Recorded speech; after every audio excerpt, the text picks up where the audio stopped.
Many successful male executives have profound stories of challenge in their father-son relationships. It's as if their great corporate success is a way to prove their value and worthiness to fathers who were distant, unsupportive, and sometimes abusive. In other cases, fathers were physically and or emotionally absent. All of these scenarios affect how sons and daughters show up at work. Some of the most tyrannical and difficult bosses have adopted their interaction patterns from their own difficult fathers. Today's special guest shares her insights about father child relationships from personal experience, her research, and her consulting work with sons and daughters. How do fathers impact their children? How do adult children relate to their own children given their father child experiences of origin? And what are the implications for business executives? I'm Dr. Karen Wilson Starks, your host for The Voice of Leadership and to Dr. Karen Speaks Leadership. And today, our topic is how father child relationships impact the success and failure of corporate executives. Giji Mischel Dennard, my special guest, is the CEO of Well-Fed Resources. Her areas of personal development expertise include father-child relationships, identity cultivation, effective communication, and kingdom living. She debuted as a voice in the fatherless movement in 2012 after publishing the first edition of Hungry for Wholeness, a call to pursue healing and restoration in your father-child relationship. She was also the opening keynote speaker for the inaugural Father Shift Conference. Gigi speaks before corporate executives, federal policymakers, college students, church congregations, radio listeners, and nonprofit volunteers. Her compelling desire is to see everyone within her sphere of influence break through impasses to achieve their full potential. Her focus is 360-degree wellness in spirit, soul, body, and business. From state champion orator in high school to director of training at Capital Concierge to workshop leader at the Kickoff Women in Leadership Conference, she has engaged and inspired audiences for almost 5 decades with her transparency and empathy. Welcome, Gigi, to the Voice of Leadership and to Dr. Karen Speaks Leadership. I am so delighted to be here. I really look forward to this conversation and thank you so much for having me.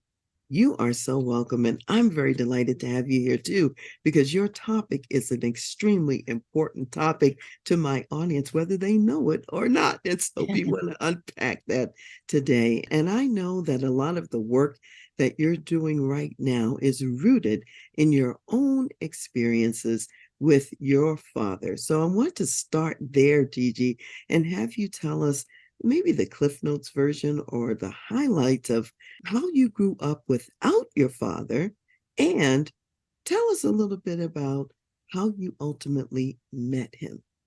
I grew up without my father because my mother, when she got pregnant, she actually left my dad at 6 months pregnant. And then she felt it was going to be better for me not to be pulled between parents. So she denied him access to me. So that's why I didn't see him or know him. And then I actually asked her when I was 16 if I could invite him to my high school graduation. And that led to my meeting him.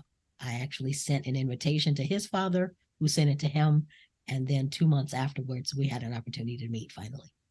That's phenomenal. And so tell us a little bit about that first meeting that you had with your father. What was it like? That was it's hard to even find words almost to describe it. It was exciting, overwhelming, all at the same time. I was a little nervous because I wasn't sure how my mother would treat him. And so that whole dynamic was interesting, but it was also affirming in a lot of ways. I could see myself in him in so many ways. I'm so much like him. So it filled a lot of holes for me that had kind of been in my psyche and identity in meeting him. I love that part where you talk about how that meeting him filled some holes that had been there before. Say a little bit more too about how your own sense of your life and your sense of yourself changed after you met your father.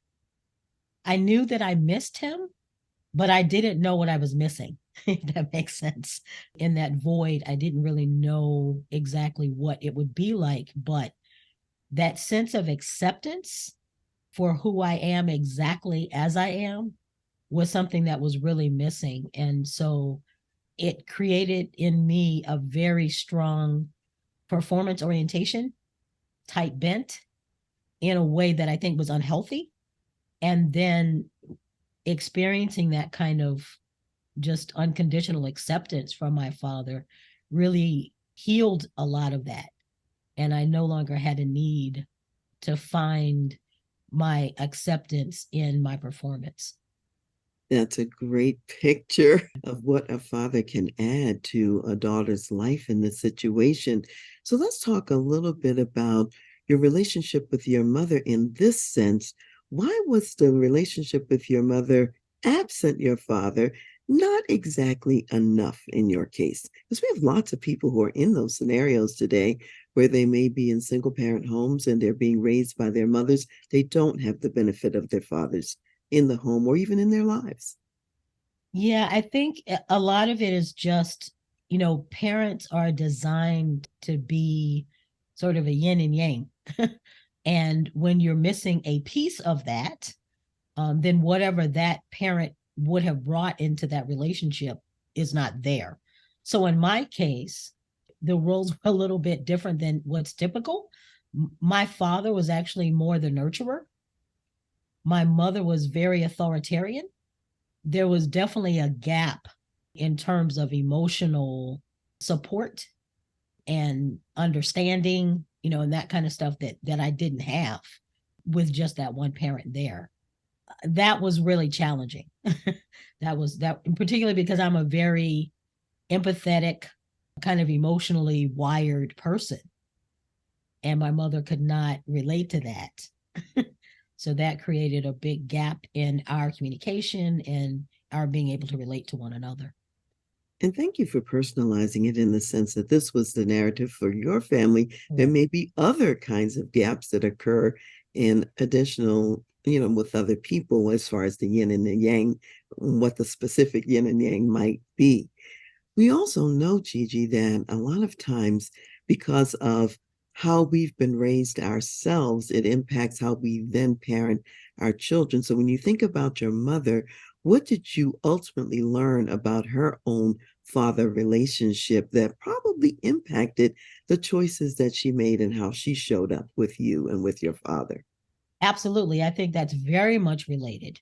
My mother also grew up without her biological father. Now, there was a father in the home who was a very solid, I mean, solid man. He raised my grandmother's 7 children that were not his. He was just about needing, sainthood. He was a great father. But I think that not knowing, the separation with her biological father, not having that relationship, I could tell that there was something missing. As I got older, I could see something missing, even in her relationship with the grandfather that I knew, who had raised her. But I think she never got that hole filled either. So I do think that impacted everything in her decision making and probably to some degree even in her choice of a husband. Yeah, very important concepts. So when we think about it, it's clear that boys and girls need their fathers. From your perspective, why do they need their fathers? Because fathers are designed to help you develop your identity, help you grow into being confident in who you are, knowing who you are, helping bring out those things about what your dreams are and where your course in life should be going. It's not that mothers don't participate in that, but fathers are wired in a different kind of way to bring a voice and a vision and a guidance and a sense of security along that journey. They're the ones who tend to push you out to, like, you can do it, you can make it happen, go ahead, try it. Mothers tend to be more protective, don't want you to get hurt, you know, don't do that crazy thing over there. And dads tend to be more like, don't worry, go do it, I'll catch you, kind of thing. And when fathers aren't present, it is often the case that both boys and girls grow up either insecure, they tend to be unsure about who they are in the world, how to navigate in the world. Boys who don't see a father treating their mother well don't know that what that looks like and then pass that on in their own relationships. A lot of times, depending on the type of father, if you had a really authoritarian father and that was hurtful, when you get into the workplace and you end up working with somebody who's authoritarian, all of that plays out in our psyche, and it ends up influencing us subconsciously in ways that we're often not aware. In fact, you started talking about something that I really want to get into next, which is that man who really does have a father wound. How does he show up in the workplace? What are we likely to see? So it depends on the type of father. So I'll very quickly kind of go through this. I sort of look at 5 archetypes. So you've got an absent father, like I had. So if a father isn't there at all, a lot of times, if that man has not had a male influence to kind of show them how to grow up and develop, they can often just be kind of lost in relationships. They don't know how to interact and how to engage properly because they were never taught. Let's say you had an abusive father, though, then it's a good possibility that person will mimic certain patterns of behavior. They may be very harsh in their communications with their colleagues and employees and stuff like that. And that also might be the case for somebody who had an authoritarian father. You may have had an apathetic father, someone who was at home, but not really paying attention to you at all. And if you were that child who grew up with an apathetic father, it's a good possibility that you don't know how to connect with people. You may be physically present, but you don't know how to engage and really develop relationships. So those are some of the ways that that might look in the workplace. Thank you, Gigi. And I know we've been talking a lot about males in the workplace, and that's a lot of the audience that I have who are listening today. And as you also know, I have a passion for father-daughter relationships. I was very close to my father. He certainly was a very affirming influence in my life, even in terms of me taking risks, going out to do things that my mother certainly didn't want me to do, just like you said. But my father said, "Oh yeah, Karen, she can do that. She can." He felt like I could do anything, and so me going into the military was certainly out of pattern for our family, and yet he supported that, and everything else that I've done in the business center and in the corporate world and entrepreneurism, everything that I've done, he's always been a strong supporter, right there by my side to say, "I know you can do it. Go out there and take the hill." That would be my father's approach. So when I was studying clinical psychology, my doctoral dissertation was really about father-daughter relationships and how important those are and the impact. So let's talk about females in the workplace. Let's talk about women. And if there's a father wound for women, how does that show up for them when they're now in their corporate executive roles? What do you often see? I think what I see often is that they're still looking for that. They're still looking for that affirmation. So it transfers that affirmation that you can do it, that cheering you on, that confidence in you and your abilities. It's very important for them to get that from a boss. So if they end up with a boss who doesn't provide that, that tends to be very, unsatisfying for them. I also, unfortunately, sometimes, depending on kind of how they've also developed otherwise in romantic relationships, there also can be sort of a misplaced sort of affection tendency toward male bosses because you're really looking for that affection still from a father figure. And it can be very subtle and often not intentional. But it's again, it kind of goes back to that you're missing something. And so you're trying to get it filled another way.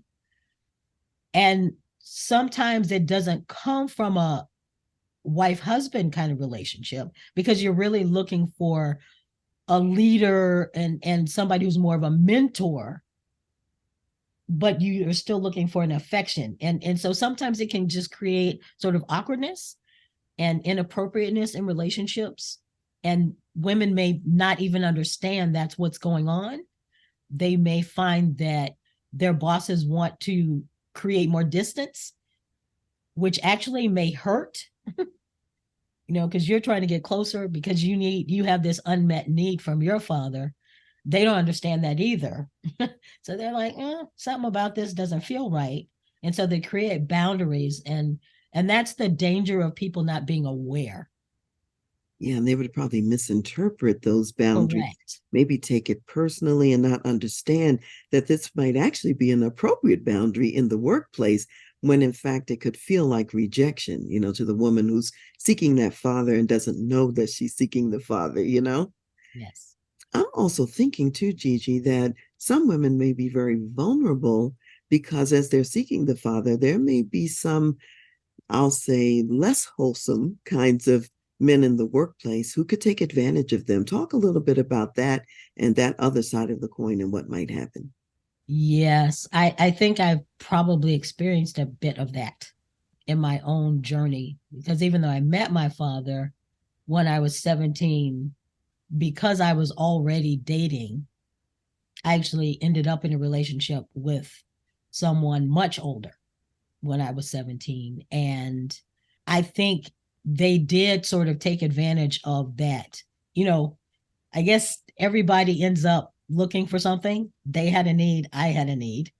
I think they had a need to be admired and adored that they weren't getting at home. And I had a need for this affirming, affectionate, sort of caretaker, provider, protector person in my life. But it was a bad idea, to say the least. And it did not turn out well. But I think that's very easy to happen. Very easy to happen where because you don't always have the wherewithal to kind of read between the lines and see what everybody's intent is. And so you can get trapped in something before you realize that you're in something that this is not what I was looking for. I've seen that happen for sure. And I've seen it happen in corporate America, and I've also seen it happen in university settings and academia with professors and young women. Yeah, absolutely. In fact, it's making me think about the Me Too movement in general and all of these stories that are coming up about men being in positions of power and women. It's just like the old casting couch kind of scenario in Hollywood. Yes, I want to, be a star and get to my next level as an actor or whatever. And you think that this relationship is maybe going to help you get there when in fact it's an abuse agreement or the charter between the two people, and there are boundaries that get crossed that probably should not get crossed, is what I'm seeing. That I think that happens much more often than is recorded. That's kind of the other issue that I think is a barrier sometimes to healing with both men and women. If you find yourself in that situation, it can become very difficult, embarrassing to talk about it. You don't want to tell somebody, but at the same time, you still may not really know how you got there or why you got there. So the likelihood that you will repeat that is much higher. I think it's very important that people understand that there is a relationship between your experience with your father and your other relationships so that you can at least look at it. Take a look. Think about, wonder if that might be why I have this kind of relationship with that person or something. I think people just kind of exist often without really exploring how these dynamics might have wider impact. That's a really good point because just because we don't know something or we're not examining it doesn't mean that it's not affecting us. And when we do examine it, it gives us an opportunity to see the dynamics that are in place and make choices about what we want to do going forward into the future, which really gives us more agency because we understand and we know that. Absolutely. It's very important to understand and be aware of how things are affecting you and why you do what you do and why you are interested in this kind of thing or that kind of thing. You know, it can stem from so many different realms. And a lot of times we don't understand the connections. And so we don't get healed. You know, we don't get healed. We don't become our best selves, Mm-hmm. which is my real desire. We don't become our best selves because we're carrying this baggage we don't know we're carrying. Absolutely, which really brings me to the next thing I want to talk about, which is why is it specifically that men will continue in broken relationships with their children without seeking the healing, especially given all the damage we're talking about that can take place? I think there's a lot of misconception. I think that's part of it. I think a lot of times men really do think that they'll grow up and they'll be okay, they'll get over it. Sometimes it's a mirror of their own experience, and they may feel like, well, I turned out okay, so they'll be fine, not realizing that not only are their kids not necessarily okay, but they're not really okay either. You know, we men in particular, I think, are much more likely to devalue some of those relational parts of themselves that are really important. I think that they might even think that that part belongs over on somebody else. I know a lot of men who kind of feel like all that touchy feely stuff, yeah, that's the mom's role. You know, you do that. And so they pull themselves out of even being in the process of engaging in communication that might bring up something about how can you help me. I mean, I've seen it just repeated. So they don't understand generational wounding either. There are far more men who got wounded don't know they're wounded by a man who was wounded who didn't know he was wounded, you know. And there are these long strings of wounded men who repeat because you can't really give what you don't have. And I don't think that a lot of times that's a part of achievement and success that men are looking for, and don't understand how much more fulfilling their lives would be if that were a part of the equation.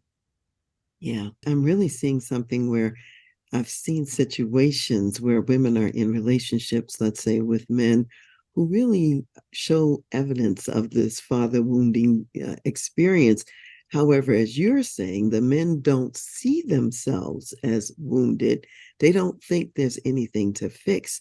And very often they project onto the woman whatever the problem is, and they think she's the problem rather than looking in the mirror to see what contribution might I be making, to the Yes. situation. And because they don't know that they are battle scarred and wounded, and they don't know there's anything for them to address, the finger just keeps pointing out there, to the people that they're in relationship with. And so they never get to see that they need to make some changes. And very often they go from relationship to relationship that none of them work because who can live with this wounded warrior who's not getting help? And fail to recognize that they are the common denominator. Exactly, exactly. So, Gigi, you and I both have a Christian perspective on life and on relationships. And so, share with us a little bit about how you see what God intends for men to demonstrate in fatherhood. And I think this is so, so important that if men would actually look to God's instruction about fathers to God's own demonstration as a father, that would make such a big difference. I think that men who really desire to be good fathers have to look to the creator of fatherhood and what that is supposed to look like. I think God so clearly demonstrates throughout the word. When you think about David being a man after God's own heart, it's the heart of God as a father that is going to shape men into being great fathers. When they have a relationship with God and really embrace God's father heart and learn what that looks like. I was reading the other day in the prodigal son story, when the son came back, the father didn't, say, yeah, I always knew you were going to, mess up and squander the money. Or, he didn't say, all right, I'll let you back in if, you do this, and this, which are often reactions. There's a condition, there's that whole notion of embracing the child in all of their mess is not typical. It's countercultural. If men really want to be strong fathers, then they have to understand that it's going to look different. It's going to look different than the world does it. But the Bible really has a lot of guidance to offer about how to father, what that looks like, what those responsibilities are. Somewhere in Western society, we adopted this whole thing of fathers as providers, and then like kind of stopped there somewhere. And it was intended to be so much more. They're supposed to be the spiritual guides of the house. And for children, their fathers are the ones who typically will determine really their spiritual direction. It's fascinating to me that a lot of times, and I see this a lot, where a mother will go to church. So the kids will go to church with the mother, but what the father doesn't understand, that his not going to church tells the kids this isn't really important. They will, honestly, if they see that kind of thing, they will make a determination, okay, well, this must not be that important because he doesn't go. And so you can take them, but it's like what you're living is contradicting what you're teaching. And that modeling of being a spiritual head, if you've never seen your father pray, if you've never seen your father get in the word, if you've never had a conversation with your father to talk about integrity and forgiveness and those kinds of principles, or why aren't we seeing more of the fruits of the spirit in your life, if that's not happening, then that's a big gap. We're missing a big part of what fathering should look like, and that's the stuff that's going to really make a difference down the road. When the kid's 25 and 35 and struggling, those life lessons and that experience of watching a father walk that out are priceless. Great. So what I'm hearing you say so far is that it's important for the father to meet the child where they are. And they may be in an imperfect place. They might be down in the foreign country squandering money or whatever, but you meet the child where they are, just coming back, having lost everything. You meet them where they are. You show unconditional love because your intention as the father is restoration and, getting that relationship right. And then I also hear you saying that even though a lot of fathers today, even in Christian homes, are abdicating the spiritual responsibility, what you're saying is that this is the father's primary role, to be the spiritual leader, and what he participates in and what he signs off on is what they're noticing, whether this is important or not. So those are very important aspects that we've covered so far. What are maybe another, let's say, example or two, principle from the Bible that you would say are important for fathers to acknowledge about their role? I think that in a lot of ways, fathers are depicted in the Bible as teachers. They're often, and it's so not just spiritual things, but other things, teaching about life lessons. teaching about how to make good business decisions, teaching about how to do a business or a trade or whatever. There's a lot of that kind of example. And I think that's another place where too many men have abdicated in the home, of not really teaching their children and seeing themselves as a mentor for their children.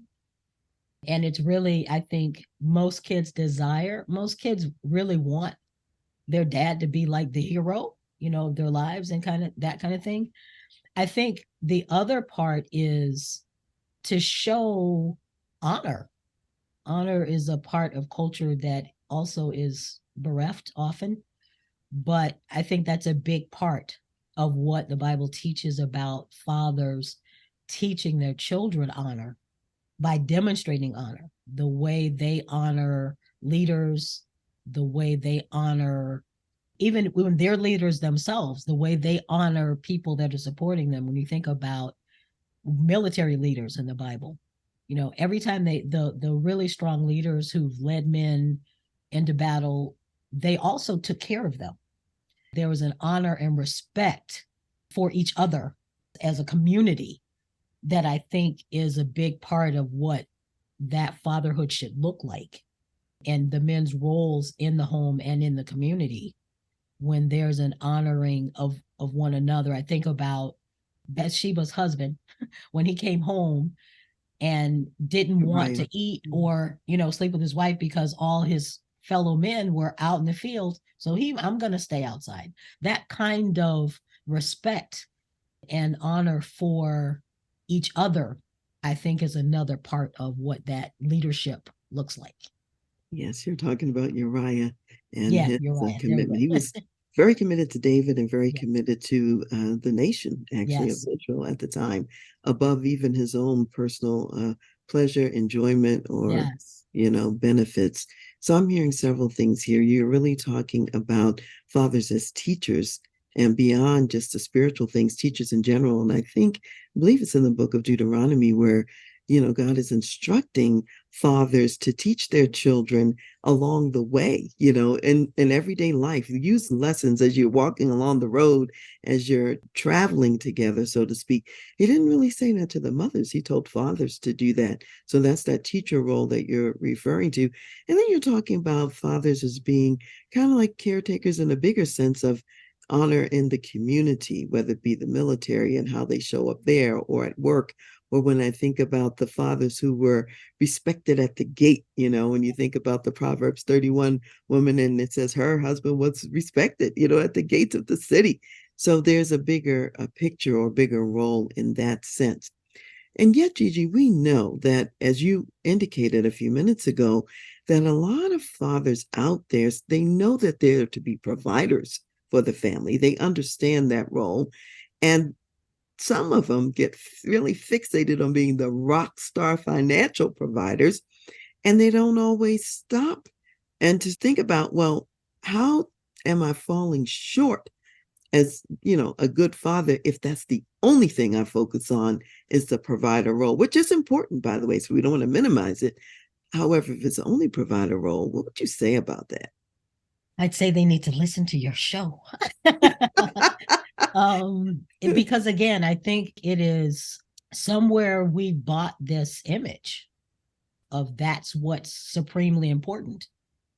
And I think that men who are fathers need to understand that there's more to it, and that there's a balanced approach, that you can't provide at the sacrifice of the relationship with your children.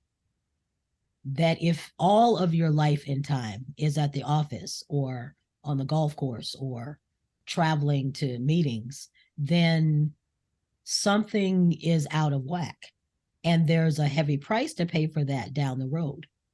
And I think that's the other thing for all of us. There's a tendency to not pay attention to things sometimes when the price that we pay is delayed. So we don't see it. We don't see the consequences right away. And I think that gives us a false sense of security. I think sometimes men even think, okay, well, I'm just going to do it for now.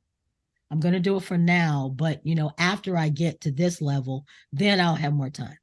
And then they get to that level of, okay, but after I get to this, then I'll have more.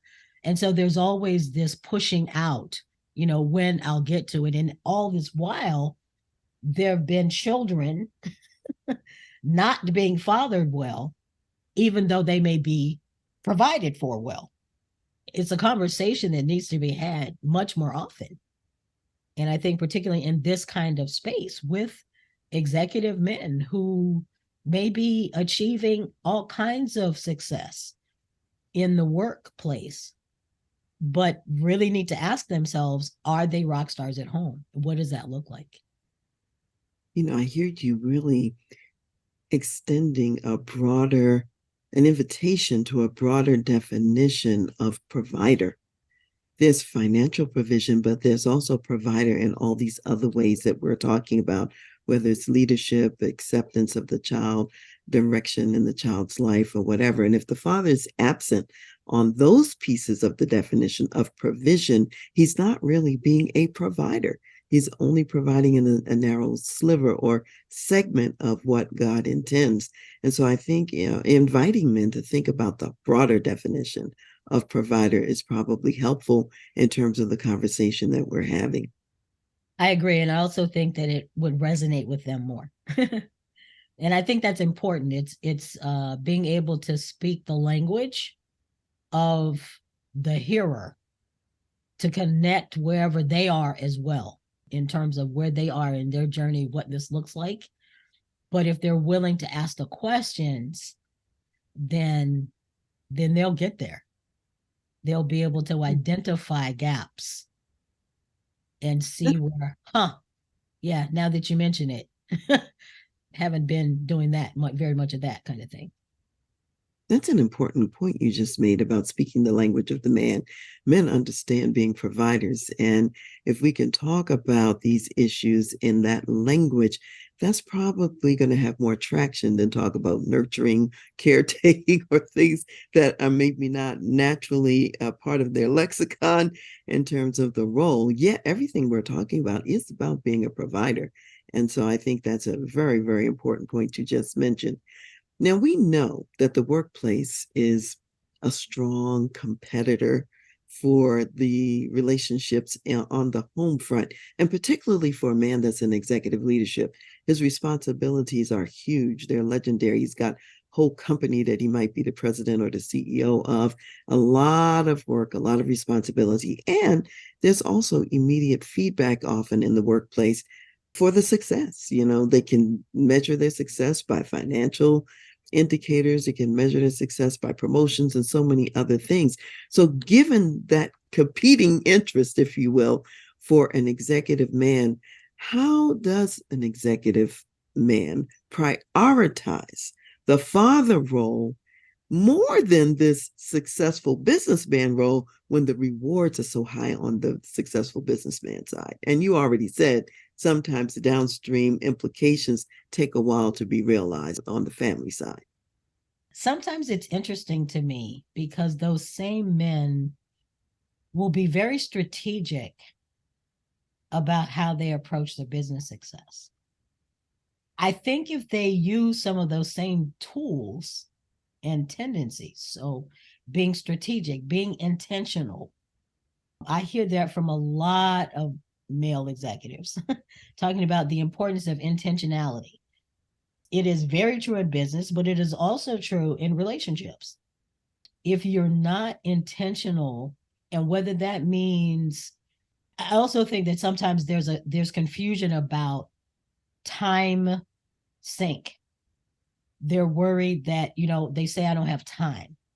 And most of the time, children are not nearly as focused on how much time, but the quality of the time.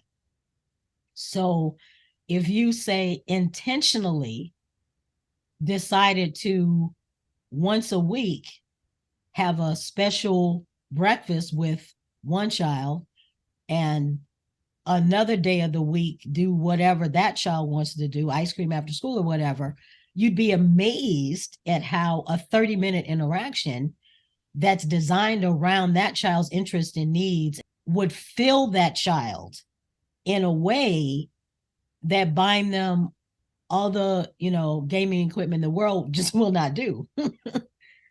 There's a benefit analysis that needs to be done. That if they would approach it like that and look at the ROI on this is really so much higher than I think what they really understand. I love what you're saying, because you're saying that the same way that they approach their business in a strategic fashion and think about and plan out how they want to show up over a quarter, over a year, bringing those same tools to the family, that how important that really is, and understanding that there really is an ROI on that investment. That is huge, huge, huge, Gigi. Thank you for saying it in that way so that fathers can use what they already know how to do, to the family situation and start to see some of the results. I mean, in my early childhood, there's a lot of things I could say, but I'll say this. Even as I got older and I was in high school, and I'm the oldest of 4 children, we curated times where I would take the bus, go down to his workplace, and he would take me out to lunch. And we continued that all through my college years whenever I'd come home, that those are things that we did. And those special times are still meaningful to me today. He and I still talk about it.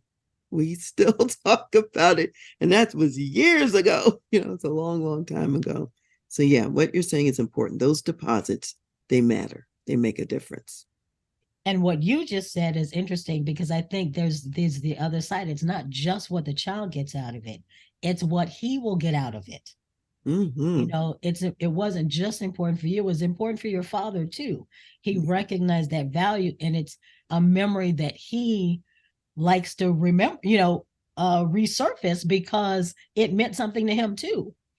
And I think that men who would do that kind of thing, to invest that kind of time and create those special situations with each child, would find a richness there that they haven't tasted before, would probably actually get an appetite for it when they find it.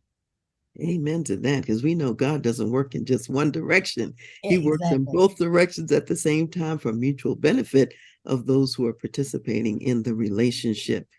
So let's add in another piece. So fathers who are in the workplace and who have been wounded, let's say, themselves when they were younger and growing up, how does this impact the fathering of their own children now? Yeah, I think that's probably what I see the most. And it's sometimes the hardest to get to, because men opening up about their own father relationships can be challenging. It's often not something they're taught to do. It's often not something that's considered, I think they almost associate it with disability or something, or if it's serious enough that I actually have to talk about it with somebody, then that's a malady. And so I think that that's part of the problem, is just getting them to talk about it. Because if they don't talk about it, a lot of times, even if they're aware there's a problem, they're not aware that it's affecting their relationship with their children. So many men can, in fact, talk to me about troubles that they've had in their father relationship, with their fathers, but don't see how that's playing out in their relationships with their own children. They don't see the connection because they're not trying to repeat. They don't understand that often they're repeating because that's simply what they have been around for decades. That's what they've seen, that's what they've known, and don't understand that it takes work to then get free from that so that you can pass something else on, pass something different on. That's the hardest part. It's kind of getting them into the conversation to see that there is a direct correlation, whether you see the implications right now or not. I promise you that there's a correlation because we all pour out of what we've had poured into us. We've been reframing things all along. And so let me say this. One of the reframes, perhaps, that we're bringing to this piece of the conversation is rather than to think about it as disability, for the man to think about it as this continuous education in life, the continual learning cycle, and adding to his wisdom and fund of knowledge as he goes along. We could be great at something and you can also get better at whatever it is. So you don't even have to be deficient in order to, quote, get better. And I think having a lens like that could be helpful rather than say, okay, if I'm working on this, this means that I'm in a deficit mode. And that's not necessarily true. You just may be trying to get to the rock star level in the family, just like you are in the business world. So I think that's one way perhaps to think about it. So Gigi, in our time remaining, because I know you have some profound tools. You have your book, which you and your father wrote together. And I want to hear a little bit about that and what that collaboration was like. You also have a virtual course, Hungry for Wholeness, that will help people to get this continual education and step up to the next level. So tell us about these tools, how they resource people. Sure. So, Hungry for Wholeness is a book that I started with the story of me and my dad. We found out one of the things I discovered when I met him is that we write just alike. So that was fascinating. And so we thought that we tell our story of reunion from each other's perspectives. And that's at the beginning, that's all it was going to be. But I actually had a professor who suggested that we get some other people's stories and make it a book. And I was like, huh, took a decade, but eventually I did that. And I think it was good. So I got a chance to tell stories of people who had other kinds of experiences to widen the spectrum, right? It also points to everybody needing to come to know God as their heavenly father and embracing that relationship to help bring them wholeness. So that's where Hungry for Wholeness comes from. But I also discovered as I started doing conferences and sharing with people that people needed more personal attention around this, that a conference presentation just wasn't going to get it. And people wanted more and were asking me for more. So I ended up developing a workshop where I actually walk through some things. So there are kind of 3 steps that I take people through: recognizing, repent and release, and then receiving, and walk them through a journey to kind of jumpstart a healing process for them. I'm very clear about the fact that it is a process. It's not an event. It's not going to happen in 2.5 hours, but I can get you started. I can get you going. And I've also created a 12-week companion diary to help them follow up in that process after they leave. So that's, how we've come to that. And I think those tools can be they've been helpful for fathers. They've been helpful for adult children, whether male or female. And so how would people get a hold of the book and also invitation to the virtual workshop? Excellent. So my website is www.wellfedresources.com. So on the healing page, you can actually do both. You can order the book and sign up for the workshop, but the book and the companion diary are also available on Amazon. Okay, wonderful. So lots of ways to really get in touch and get engaged. And Gigi, you're still speaking on the subject of father-child relationships. So if someone has let's say a conference or a corporate event and they want to have you as a keynote speaker, that's something you also do. Correct.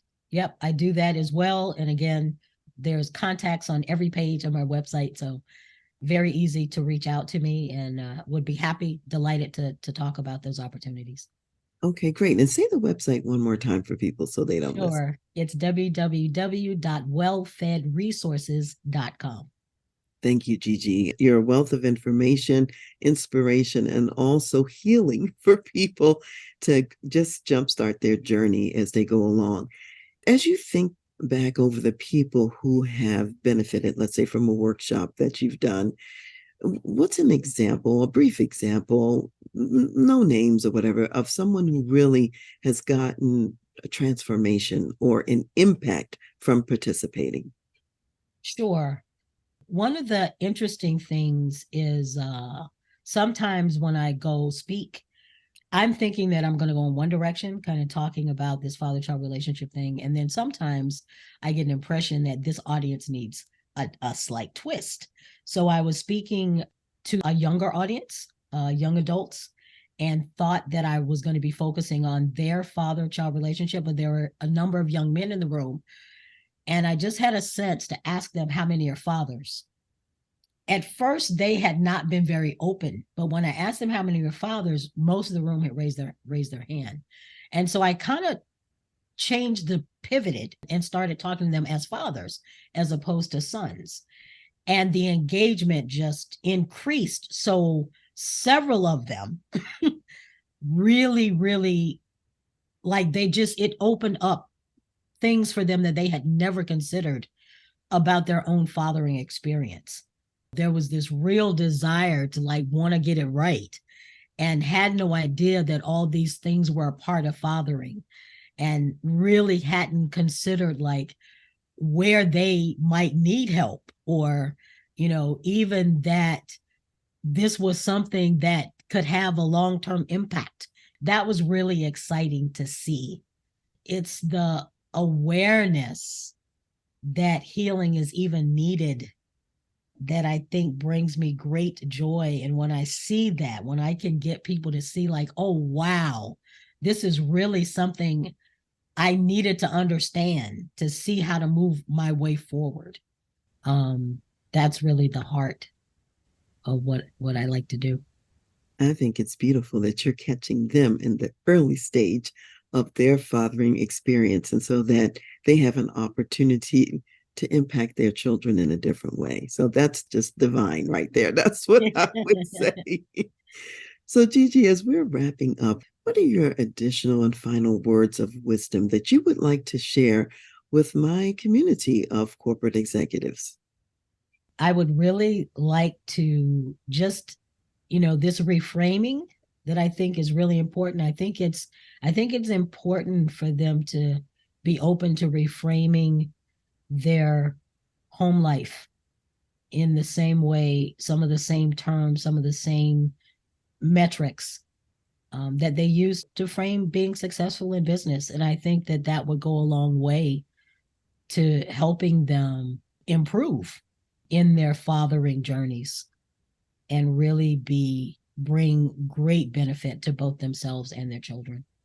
That's wonderful, Gigi. And one of the things about that is you are acknowledging the strengths, the talents, and gifts that they already are bringing to the table, and that they're leveraging heavily in one arena, or they wouldn't be successful executives. And you're just saying, let's just use that over here too. So that's a wonderful thing. I appreciate that. Thank you so much for being with me today and having this conversation about father-child relationships and the impact really for business executives. Thank you so much. This was delightful. I was really glad to have the conversation. I think it's much needed in this space.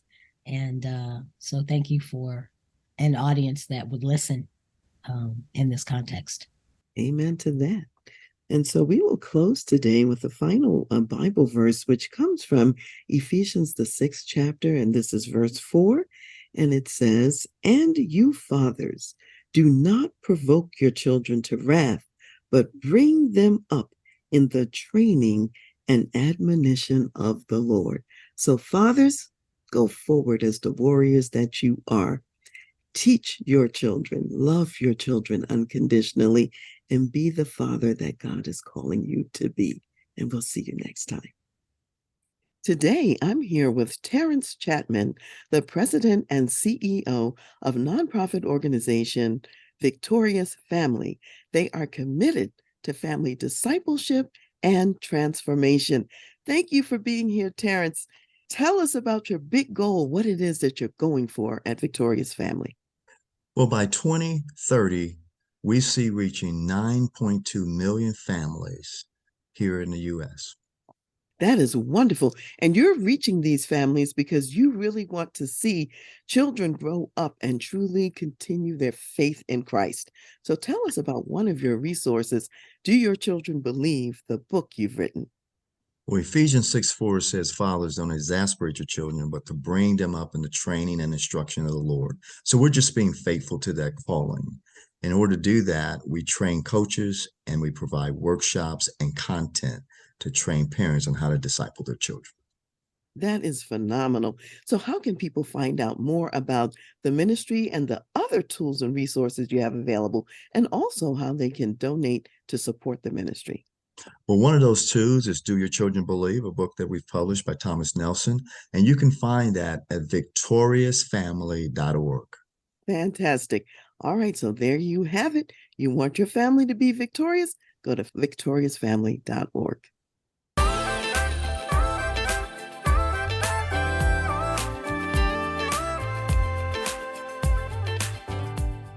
You've been listening to The Voice of Leadership with me, Dr. Karen Wilson Starks.